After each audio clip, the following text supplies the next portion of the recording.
राजेश जैन दमोह से पूछते हैं, नमस्ते महाराज जी, एक ग्रस्त विपरीत परिस्थितियों में स्वयं को सीमित एवं शांत कैसे रखें? उसके बिना कोई दूसरा उपाय नहीं है ना। यह हम अपने जीवन को असंयमित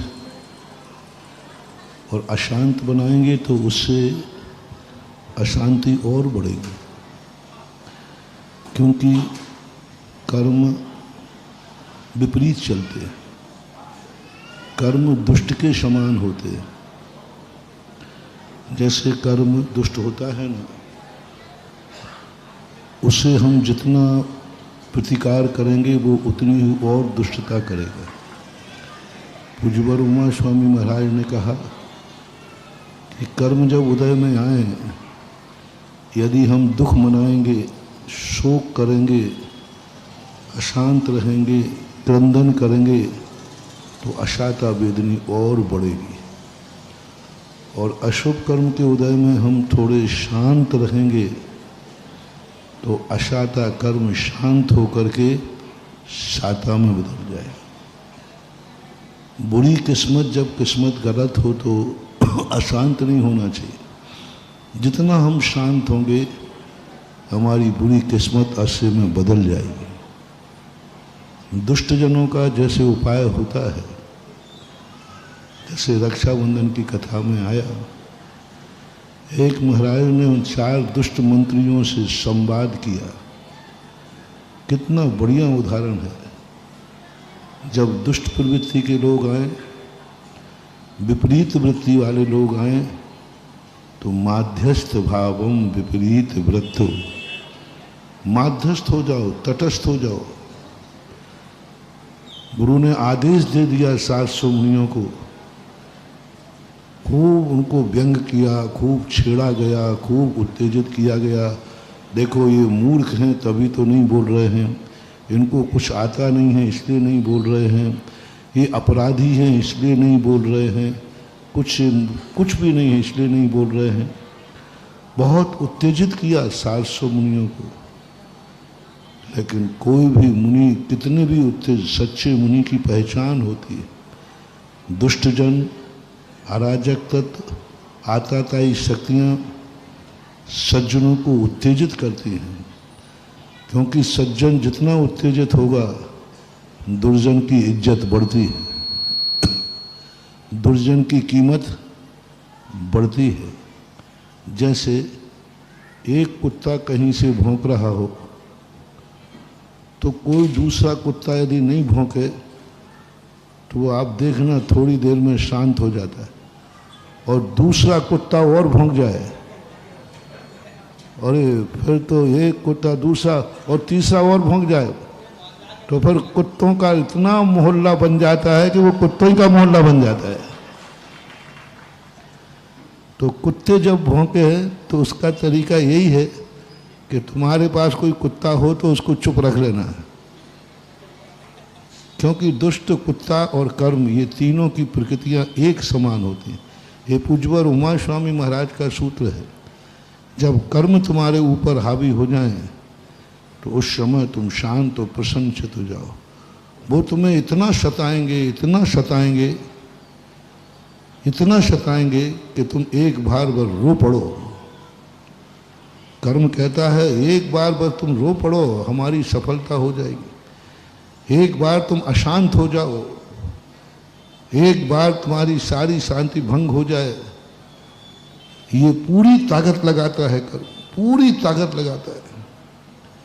लेकिन जो सज्जन पुरुष होते हैं वे कर्म कितना भी उसको उत्तेजित करें लेकिन वो अशांत नहीं होते।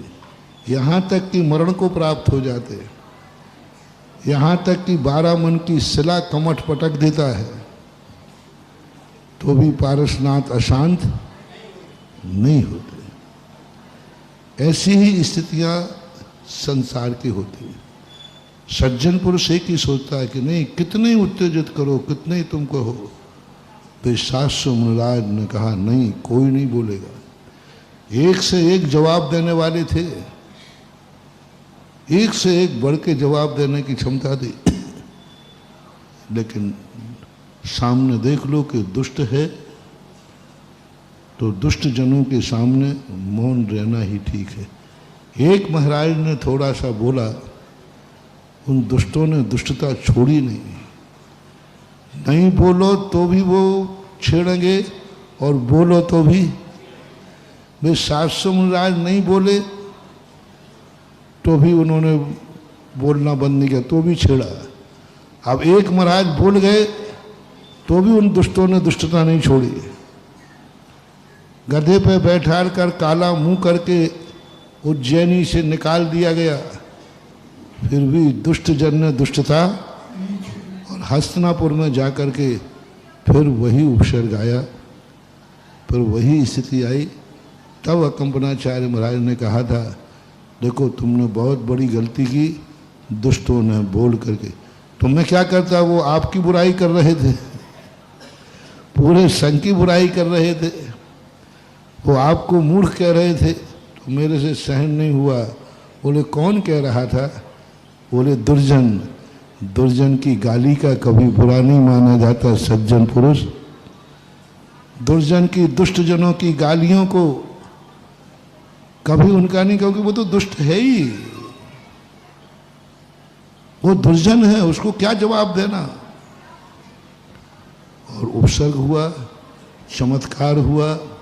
सुरसागर महाराज को जब ध्यान में बैठे तो ब्रह्मांड की देवताओं के सिंहासन भी हिल गए। लेकिन यहाँ एक ही देखना चाहिए कि दुष्ट जन जब सामने हो तो उस समय अपनी शांति भंग मत होने देना।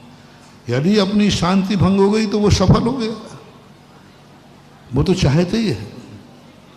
एक व्यक्ति, बहुत अच्छा उदाहरण है, उससे समझ में आ जाए शायद। एक व्यक्ति 13 साल से मंदिर नहीं जा रहा था। क्यों? क्योंकि एक व्यक्ति ने उसको छेड़ दिया, क्योंकि ये धर्म खूब करता था, पूजा करता था, अभिषेक करता था, जाप देता था, स्वाध्याय करता था। तो वहाँ का जो एक पदाधिकारी था, उनसे उनकी दुश्मनी थी। तो उन्होंने कहा ये तो इतना धर्म करता है कि इसका तो कल्याण हो जाएगा, और मैं बिल्कुल धर्म नहीं कर रहा हूँ तो मेरा कल्याण होगा नहीं, अब इसकी दुर्गति कैसे कराओ। तो एक दिन वो अध्यक्ष था वहाँ का, उसने उस व्यक्ति के लिए ऐसा छेड़ा कि उसने कहा ये पकड़, आज के बाद तेरे मंदिर में मैं कदम नहीं रखूंगा। और वो चाहिए तो यही रहा था कि भाई तू धर्म छोड़। वो नहीं आया। मेरे पहुंचने के बाद लोगों ने बताया कि महाराज ऐसी ऐसी बात है। तो मैंने कहा भैया उसको बुलाओ। बोले नहीं, महाराज के दर्शन करने में मंदिर में तो नहीं आऊँगा, मेरा त्याग है। हाँ महाराज शौच को जाते हैं वहाँ मिल जाऊँगा। और मैंने देखो मैं सब कर लेता हूँ। मैंने कहा भैया ठीक है, तू नहीं आ रहा, मैं ही आया जाता हूँ।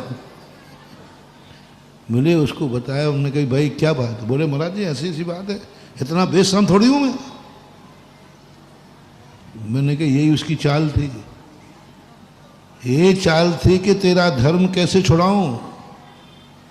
तू बहुत धर्म करता था और तुझे धर्म से अलग करना, यही उसकी सफलता है। उसने अपनी दुश्मनी भंजा ली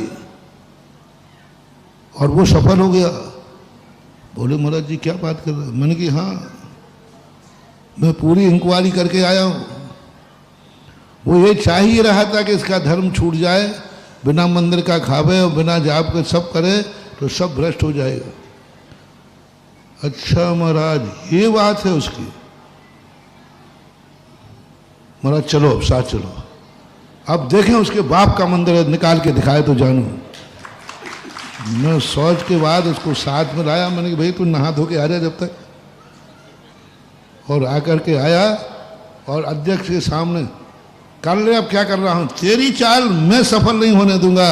अब तू मार भी डालेगा तो मैं मंदिर नहीं छोड़ूंगा।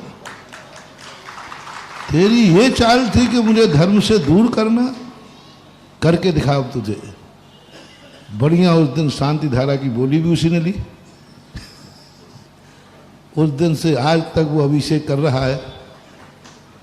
वे अध्यक्ष महोदय बोले महाराज जी आपने हमारी सारी प्लानिंग भ्रष्ट कर दी, सारी प्लानिंग। और वो आज देखो यही स्थिति बनाना चाहिए। जब कोई व्यक्ति अपनी शांति भंग करना चाहे, इन दुष्टों के कारण शांति भंग नहीं करना। ये कर्म हमें अशांत करेंगे। कर्म इसलिए कहते हैं दुष्टन दे काल साधन को रख लीजिए। ये इसलिए कहते हैं कि कर्म दुष्ट हैं। ये तो काम ही अशांत करने का। अपन को कभी अशांत नहीं होना। कैसे अशुभ कर्म का उदय आ जाए, अपने चेहरे की मुस्कान मत जाने देना। कितने ही दुष्ट करे, अपनी मर्यादा का उल्लंघन नहीं करना। ये उसकी विफलता है और अपनी सफलता है।